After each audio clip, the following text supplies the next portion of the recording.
Tonight, the nation honors Franklin Delano Roosevelt, the President of the United States, on this his 57th birthday. Thousands of birthday balls and parties are being held throughout the country to celebrate his birthday. Proceeds of the birthday celebrations will be given to funds being raised to fight infantile paralysis.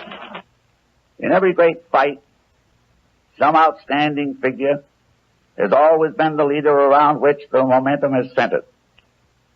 And so in this great war against infantile paralysis, it is only natural that the warriors have rallied around that individual who, by his own experience, has for many years given courage and hope to all those affected by this disease. Franklin D. Roosevelt, the President of the United States of America. My friends of our 48 states, of our territories, of our dependencies, and of the Commonwealth of the Philippines, I like to think that the celebrations being held from one end of the country to the other tonight are an indication of the national determination to wage unending warfare against a national peril.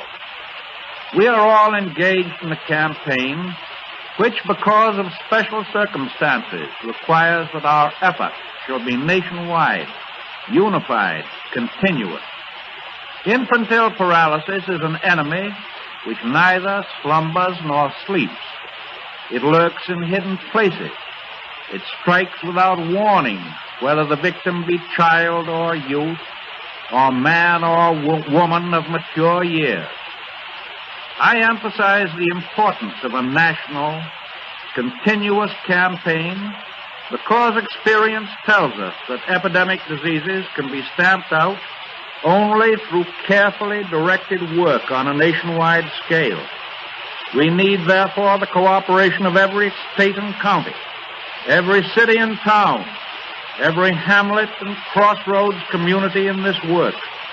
Only by such cooperation has tuberculosis been brought under control in our lifetime, and only by the same concerted action will the scourge of infantile paralysis be stamped out. I should like to say just a word about the National Foundation for Infantile Paralysis. Not yet 2 years old, it is a mature and efficient organization working industriously to perform its functions with but one objective: the banishment of infantile paralysis. Last year, the National Foundation received all of the net proceeds of the birthday parties for its national work. And this year, 50%, half of the net proceeds of tonight's parties, will go to the National Foundation for Infantile Paralysis. But the remaining half, the remaining 50%, will be spent in the communities where the money is being raised. The funds will be administered through county chapters. These chapters of the National Foundation will be composed of those chairmen who have worked so hard to make this year's drive the success we all anticipate, and those other members of the communities whose association with medicine, public health activities, and other agencies give them special equipment to supervise infantile paralysis relief work in the local communities. While the county chapters extend local assistance to victims, especially those who are without funds, and I emphasize that, the National Foundation must carry on with equal persistence the work of tracking the germ of the disease to its source.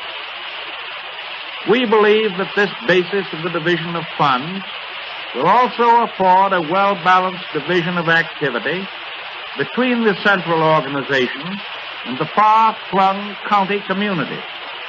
Thus, while the central organization directs the broad work of research and care and treatment, local relief will be carried out through county chapters in accord with the old fashion. In thanking all who have made possible the widespread celebrations being held tonight, I am informed that some 25,000 events are being carried out.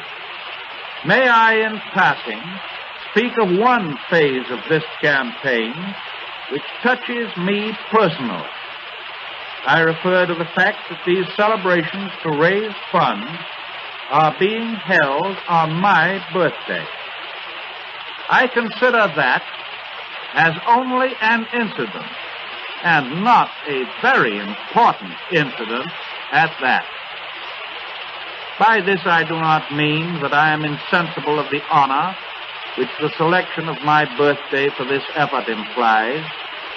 I am deeply appreciative of that honor, and I feel in my heart a joy greater than I express, greater than I can possibly express, that in this year, as in previous years beginning in 1934, my birthday should be chosen as a pivotal date around which this splendid campaign should move. The point I wish to make is that the really important thing is the work itself.